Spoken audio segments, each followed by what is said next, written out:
Hello everyone, welcome to Chinnu sweets and spicy world. നല്ല taste ഉള്ള healthy ആയിട്ടുള്ള ഒരു കാപ്പിയാണ് കേട്ടോ ഇത്. ഏത് കാപ്പിയാ അമ്മ? ഇത് മല്ലിക്കാപ്പി. മല്ലിക്കാപ്പി എന്ന് പറയുന്നതുകൊണ്ട് മല്ലി മാത്രമല്ല, അതിനകത്ത് വേറെ രണ്ട് മൂന്ന് ഇൻഗ്രീഡിയൻസ് കൂടി ചേർത്ത് അമ്മ ഒരു സ്പെഷ്യലായിട്ട് തയ്യാറാക്കുന്ന ഒരു കാപ്പിയാണ് ഇത്. എന്തുകൊണ്ട് ഗുണങ്ങളെന്ന് പറഞ്ഞമ്മേ? ഇത് ചായയും കാപ്പിയൊക്കെ കുടിക്കുമ്പോൾ നമുക്ക് ദോഷങ്ങൾ സംഭവിക്കുന്നില്ലേ, അതൊന്നും ഇല്ലാത്ത പ്രകൃതിയുടേതായ ഒരു കാപ്പിയാണ്. അതെ, അപ്പം രാവിലെയും വൈകുന്നേരം ഒക്കെ രാവിലെയും വൈകുന്നേരം ഉപയോഗിക്കുന്നതിന് ഒരു കുഴപ്പമില്ല. ഇടയ്ക്ക് അങ്ങനെ കുടിക്കേണ്ട കാര്യമില്ലല്ലോ അല്ലേ? ചായയും കാപ്പിയും കുടിക്കുന്ന സമയത്ത് ഇത് കുടിച്ചാൽ മതി, ഏറ്റവും നല്ലതാണ്. പഞ്ചസാരയല്ല ഇതിന്? പഞ്ചസാരയല്ല, കരിപ്പെട്ടിയാണ് ഉപയോഗിക്കുന്നത്. അപ്പൊ ഇത് കട്ടനായിട്ട് കുടിക്കുമ്പോൾ കരിപ്പെട്ടി ഇടാം. പാലൊഴിച്ചാലും കരിപ്പെട്ടിക്ക് കുഴപ്പമില്ല, പിരിഞ്ഞൊന്നും പോവില്ല. അപ്പൊ പാലൊഴിച്ച് വേണമെങ്കിൽ ഇത് തയ്യാറാക്കാം. അപ്പം വേണമെങ്കിലും കരിപ്പെട്ടി ഉപയോഗിക്കാം, അല്ലെങ്കിൽ പഞ്ചസാര വേണമെങ്കിലും ആ സമയത്ത് ഉപയോഗിക്കാം. പക്ഷെ ഏറ്റവും ഗുണം എന്ന് പറയുന്നത് ഇങ്ങനെ തന്നെ കട്ടൻ കാപ്പി ആയിട്ട് കുടിക്കുന്നത് അല്ലേ? കട്ടൻ കാപ്പി ആയിട്ട് കുടിക്കുക, നല്ല ടേസ്റ്റ് ആണ്, പ്രത്യേക ടേസ്റ്റ് ആണ്. പറയുന്ന രീതിയിൽ കറക്റ്റ് ആയിട്ട് ഉണ്ടാക്കിയ ടേസ്റ്റ് ആയിട്ട് രാവിലെയും വൈകുന്നേരം പ്രത്യേകിച്ച് സൈഡ് എഫക്ട്സ് ഒന്നും ഇല്ലാണ്ട്, എന്നാൽ ഇതിൻ്റെതായിട്ടുള്ള ഇതിനകത്ത് ഉപയോഗിച്ചേക്കുന്ന ഇൻഗ്രീഡിയൻസിൻ്റെതായിട്ടുള്ള ഗുണങ്ങളും ഉണ്ടാവും. അതെ, ഗുണങ്ങളോടുകൂടി നമുക്കിപ്പോൾ കാപ്പിയൊക്കെ കുടിക്കുമ്പോൾ കഫീനൊക്കെ വന്നിട്ട് ഓർക്കമില്ലായ്മ അങ്ങനെയുള്ള ബുദ്ധിമുട്ടുകളൊക്കെ ഉണ്ടാവും. ഇതാ ആ സ്ഥാനത്ത് അങ്ങനത്തെ ബുദ്ധിമുട്ടുകളൊന്നുമില്ല, എന്നാൽ ടേസ്റ്റിന് ഒട്ടൊരു കുറവും ഇല്ല. അപ്പൊ ഇതെങ്ങനെയാന്ന് ഉണ്ടാക്കുന്നതെന്ന് നോക്കിയാലോ അമ്മേ? അപ്പൊ ഇതിങ്ങനെ പൊടിക്കുന്നത് എങ്ങനെയാ, ഇതെങ്ങനെയാണ് തയ്യാറാക്കുന്നതെന്ന് നോക്കാം. നമുക്ക് മല്ലിക്കാപ്പി ഉണ്ടാക്കാം. മല്ലി എത്ര അളവെടുക്കുന്നു അതിന്റെ 1/5 ഭാഗം ജീരകം വേണം. 5:1 അല്ലേ? അതിന് അളവുണ്ടല്ലേ? കറക്റ്റ്. അതിന് മാത്രം 5:1. അതിപ്പം എത്ര ഗ്ലാസ് എടുക്കുന്നു അതിന്റെ 5:1? അതെ, 5:1. 5 ഗ്ലാസ് ആണെങ്കിൽ 1 ഗ്ലാസ്. 5 ഗ്ലാസ് ആണ് 1 ഗ്ലാസ് ജീരകം എടുക്കണം. ഒരല്പം ഉലുവായും വേണം. ഒരു 1/2 ടീസ്പൂണേ ഉള്ളൂ അല്ലേ? അര തന്നെ വേണ്ട. ഇതിപ്പോ ഞാൻ 5 ഗ്ലാസ് മല്ലിയാണ് എടുത്തിരിക്കുന്നത്, 1 ഗ്ലാസ് ജീരകവും. 1/2 ടീസ്പൂൺ വേണ്ട, കുറച്ച് മതി, അല്ലെങ്കിൽ അതിന് കയ്പ് വരും. ഇതിപ്പോ ഇത്ര എടുത്തിട്ടുള്ളതുകൊണ്ടാണ് അമ്മ ഏകദേശം 1/2 ടീസ്പൂൺ എടുത്തിട്ടുള്ളത്. അതെ, അതായത് 5 ഗ്ലാസ് ചെറിയ ഗ്ലാസ്സിന്, ഒരു അളവ് ഗ്ലാസ്സിന് മല്ലി എടുത്തിട്ടുണ്ട്.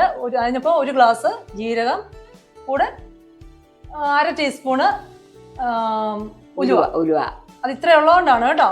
പിന്നെ 1 ടീസ്പൂണ് ഏലക്ക, പിന്നെ 2 കുഞ്ഞു കഷ്ണം, ചെറിയ കഷ്ണം ചുക്ക്. അത് പൊടിച്ചു കഴിയുമ്പോൾ ഏതാണ്ട് 1 ടീസ്പൂൺ വരും അല്ലേ?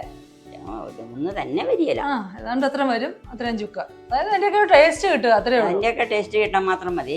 ഇത് മല്ലിക്കാപ്പിയാണ്, ഇതിന് അളവ് കൃത്യമായിട്ട് പ്രൊപ്പോർഷൻ ആയിരിക്കണം അല്ലേ? അതെ, അത്രേ ഉള്ളൂ. അപ്പൊ നമുക്ക് ഇതിനെ ഇനി എന്താ ചെയ്യണ്ടേ? ഇനി ഇതിനെ നമുക്ക് വറുക്കണം.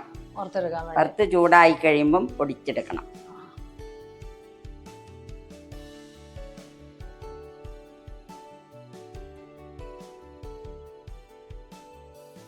നമുക്ക് മല്ലി വറക്കാനായിട്ട് തുടങ്ങുവാണ്.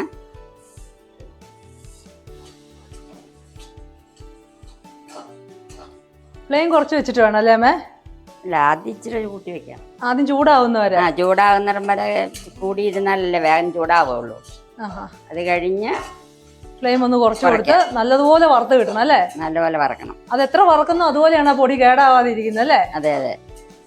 അതായത് അതിന്റെ ഉള്ളൊക്കെ നല്ലോണം വെള്ളം അതിന്റെ ഒരു ഇതൊക്കെ മാറി നന്നായിട്ട് ഡ്രൈ ആയി കിട്ടണം. മല്ലി നല്ലപോലെ ചൂടായി കഴിയുമ്പോൾ പിരിവിരുന്നിങ്ങനെ പൊട്ടുന്ന പോലെ ഒരു ഒച്ച കേട്ടോണ്ടിരിക്കും. അത് പ്രത്യേകം ഓർക്കണം. മല്ലിയും ജീരകമൊക്കെ എത്രത്തോളം നന്നായിട്ട് അത് കറക്റ്റായിട്ട് വറുത്ത് കിട്ടുന്നോ അതിനനുസരിച്ച് മാത്രമേ പൊടി ഇരിക്കുകയുള്ളൂ, ഇല്ലെങ്കിൽ പൊടി പെട്ടെന്ന് പൂത്ത് കേടായി പോകും. മല്ലി ചെറുതായിട്ട് പൊട്ടുന്ന ഒച്ച കേൾപ്പിക്കുന്നുണ്ട്. അപ്പം നമുക്ക് ജീരകവും കൂടെ ഇട്ട് കൊടുക്കാം.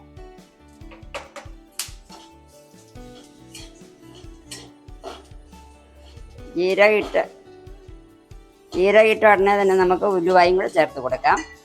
കുറച്ച് നേരം കൂടെ ഇളക്കണം, എന്നാലേ ഒന്ന് മൂക്ക് പാകമാവുള്ളൂ. നമുക്ക് ഏലക്കായും ചുക്കും കൂടെ ഇട്ട് ഒന്നുകൂടെ ചൂടാകാൻ ഇളക്കാം.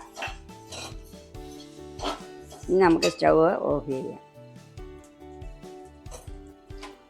ഏലക്ക ഇതിട്ട് ചുക്ക് ഇട്ട് കഴിയുമ്പോൾ അധികം നേരം ചൂടാക്കണ്ടേ?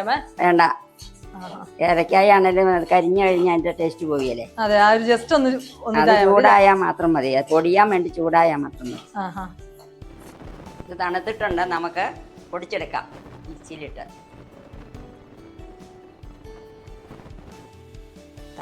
തണുത്ത് കഴിഞ്ഞപ്പോൾ നമ്മളത് പൊടിച്ചു കൊണ്ടുവന്ന് വെച്ചിട്ടുണ്ട്. മല്ലിക്കാപ്പിപ്പൊടി അതിട്ട് നമുക്ക് കാപ്പി ഉണ്ടാക്കി കുടിച്ച് നോക്കാം. വെള്ളം തിളയ്ക്കാൻ വെച്ചിട്ടുണ്ട്. അത് തിളയ്ക്കാൻ തുടങ്ങുവാണ്. അതിലേക്ക് നമുക്ക് മല്ലിക്കാപ്പിപ്പൊടി ഇടാം. നന്നായിട്ട് തിളച്ചിട്ടുണ്ട്. നമുക്കിനി ഇത് വാങ്ങാം. സ്റ്റൗ ഓഫ് ചെയ്യാം. നമുക്ക് കരിപ്പട്ടി ശർക്കര പൊടിച്ച് വെച്ചിരിക്കുന്നതാണിത്. അതും കൂടെ ഇട്ട് ഇളക്കിയിട്ട് അരിച്ചെടുത്ത് ചായയായിട്ട് കുടിക്കാം. കരിപ്പട്ടിയാണോ നല്ലതിന്? കരിപ്പട്ടിയാണ് ഇതിന് നല്ലത്. അല്ലെങ്കിൽ പിന്നെ ശർക്കര ഉപയോഗിക്കാം. ഏറ്റവും ഗുണം എന്ന് പറയുന്നത് കരിപ്പട്ടി ഉപയോഗിക്കുന്നത് അല്ലേ? ഏറ്റവും ഗുണം കരിപ്പട്ടി ഉപയോഗിക്കുന്നതാണ്. പഞ്ചസാരയുടെ ദോഷമില്ല. നമുക്കത് അരിച്ചെടുക്കാം. മല്ലിക്കാപ്പി അരിച്ചെടുക്കാം.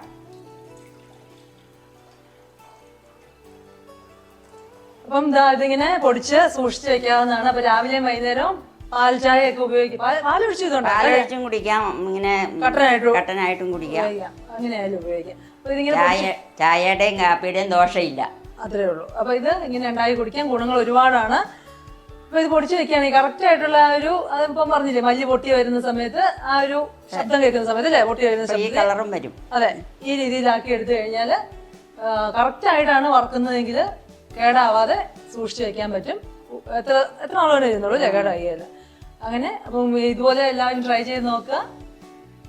ചായക്കും കാപ്പിക്കും ഒക്കെ പകരമായിട്ട് ഇത് ഉപയോഗിച്ച് ശരീരം എപ്പോഴും, ഇപ്പം എല്ലാവരും ഹെൽത്ത് കോൺഷ്യസ് ആണ്. അപ്പം ശരീരം എപ്പോഴും ആരോഗ്യത്തോടു കൂടി സൂക്ഷിക്കുക. ചെയ്ത് നോക്കുക. ഇഷ്ടമാകുകയാണെങ്കിൽ ലൈക്ക് ചെയ്യുക, ഷെയർ ചെയ്യുക, കമൻറ്റ് ചെയ്യുക, സബ്സ്ക്രൈബും ചെയ്യുക. താങ്ക്